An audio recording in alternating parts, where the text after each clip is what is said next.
But I always hear that the media is pro-Israel in this country. I don't see that. And that Israel overreacts. You know, I don't know.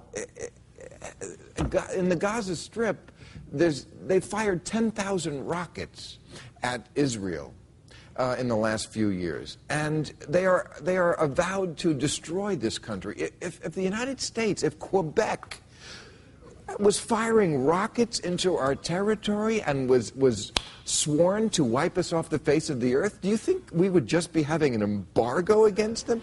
I mean, talk about overreaction. I think we would have nuked them 100 times by now. I don't agree with you. Then speak.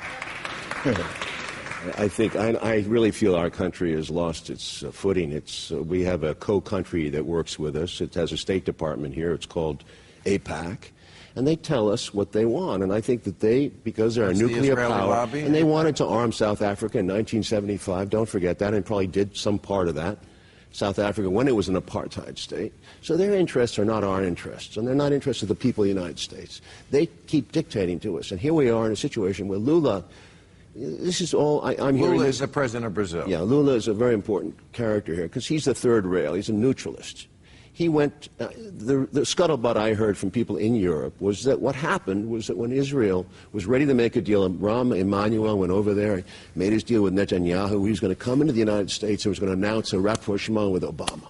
That was going to happen. Then guess what happened?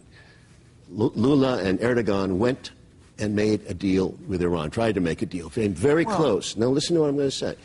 What happened? They were so furious about that interruption that a few days later, Turkey sends a boat to Gaza, and Israelis jump the boat, right? It's piracy on the high seas. It's internationally illegitimate. It's an embargo because the Israelis have good reason to suspect that they would be trying to smuggle in weapons to kill them, which they have done before. There's no weapons on that boat. Maybe there are no weapons on that boat, but there have been weapons on other boats that they intercepted. And they say, and the president's position is we will stop the arms, but we won't stop anything else. Bill, you live in Gaza. Glasses? You live in Gaza. I was in Ramallah when that happened. It's horrible to live there. They don't have a life. Well, first of all, they're being blockaded by Egypt as well. As I brought up to the Queen, this West Bank was under Jordanian control for all that time, and they weren't given their independence. So let's not shit a shitter.